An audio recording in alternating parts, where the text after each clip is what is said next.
Hello?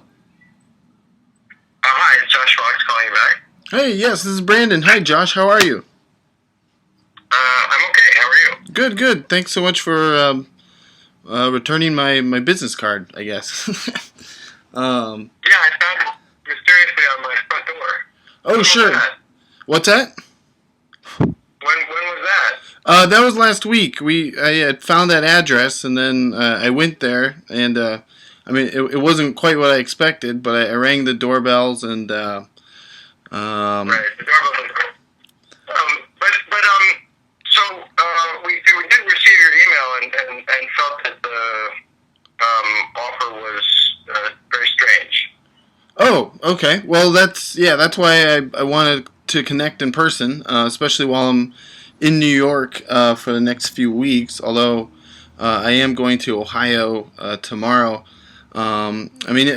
Essentially, I would rather talk about it in person, but the short version is that I work for Beacon International. We're an international PR firm, and I have some clients who are big fans of your work. We're investing in anti-fracking efforts, and we kind of wanted just to talk to you to see what you're working on next, what your next project is, and potentially see if you need any funding for it.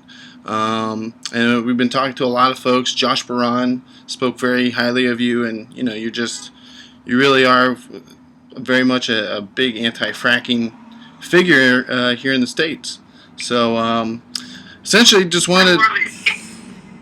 Who are these clients? Well, they're from. I work for people from Europe and the Middle East, but mainly Europe at this point.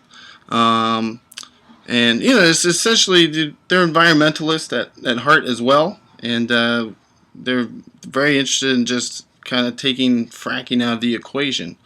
Well, I understand. I understand the description of them. I was asking more, who are they? Not what do they do, but actually, I can't participate in something where we're taking money from people who aren't identified. That's not kosher. Oh yeah. Oh sure. No, I completely understand, of course.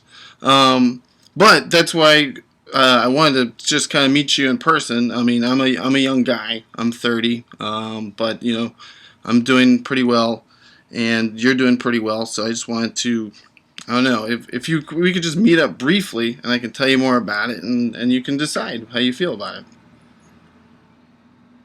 Okay, well, I feel more comfortable at least knowing a little bit more on the phone. Okay.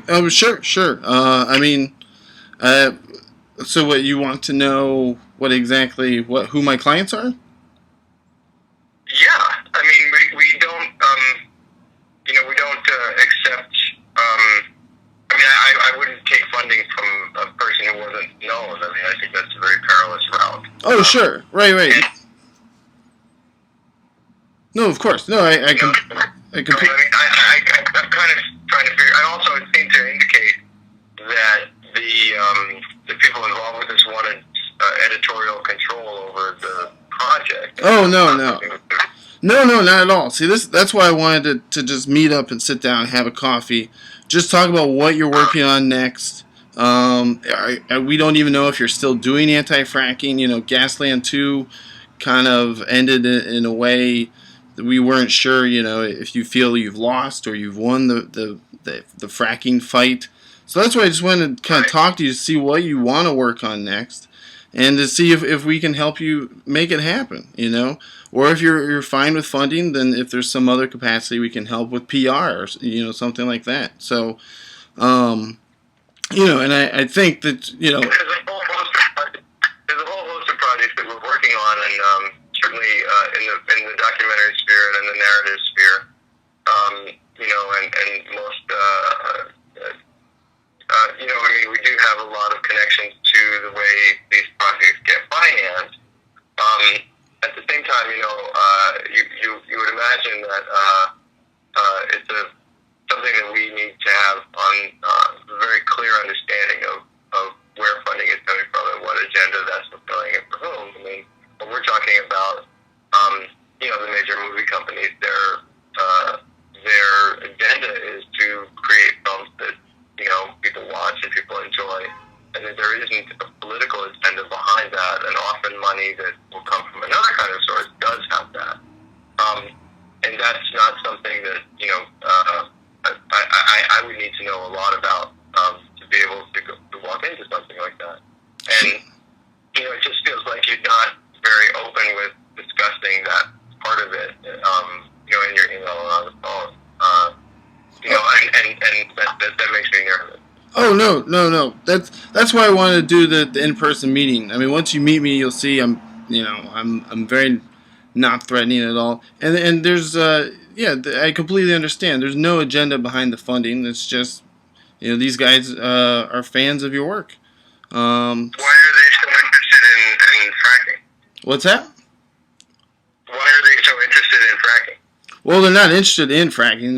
They're against fracking. They agree.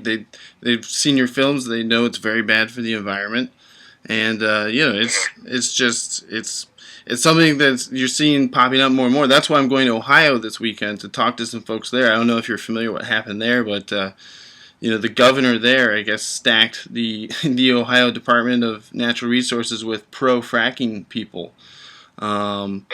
So I'm going to. What's that? Yeah, I'm aware of that. Okay, yeah. So. Why are they interested in the situation in America if they're from Europe, as you say? Oh well, I mean, some of them are in America too, but yeah, we have clients all over the world, and these guys in particular, the ones that would really wanted me to find you and just talk to you about what you're working on. These guys are based in England. And England right now has a fracking ban as well, so it's something they want to explore to kind of help the PR campaign against fracking, because they certainly understand why it's bad. So. Well, okay. I understand what you're saying. So, obviously there are projects that we are working on ahead of time that we're working on now that do sound like they would be interesting to your clients. However, I really feel like I would need a more formal approach than just come meet me for coffee. This is the company that we work for. We don't know much about your company. I would need to have more transparency than you're giving me right now to feel comfortable with doing that. Sure. I mean, I have an office in Midtown. If you want, we can meet at my office. I didn't mean to sound informal at all. This is a very serious offer. No, what I'm saying is that the people who are interested in funding the project or any project, if they're interested in my work, they would have to approach me formally and be named as to who they are. It's very weird to me to have this conversation with a conduit who won't say who's on the other end of the phone. So, if you can certainly take that message back to your clients and tell them that I would only feel comfortable having some kind of a meeting like this with the actual people, and that's up to them. If they don't want to do it, then I'm not interested. Oh no. You understand what I'm saying? Yeah, of course. No, that's completely possible. If you feel more comfortable sitting down with one of them, then yeah, of course, that can be arranged. I mean, when would be good for you? Next week or this week or? Why don't you send me an email with who's actually asking you to do this, and then we'll take it from there. Okay. Which email should I use? Because I know I tried a couple and I wasn't sure which ones got through, and I apologize that they seem so mysterious. I don't want to be mysterious at all. We get strange emails all the time, and we don't always follow up and stuff like that. Sure. But so just I guess send it to joshfoxwow@gmail.com. You have that email, right? I think I should still have it. It's just joshfoxwow at gmail.com. Okay. Okay, yeah. Let your clients know that if they're interested in funding a project of mine, I would definitely need to know who they are.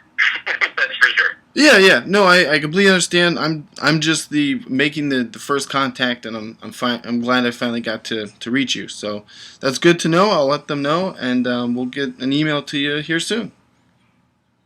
Okay, thanks very much. Okay, thanks a lot, Josh. Definitely appreciate it. No worries. Bye. Thanks. All right. Bye bye.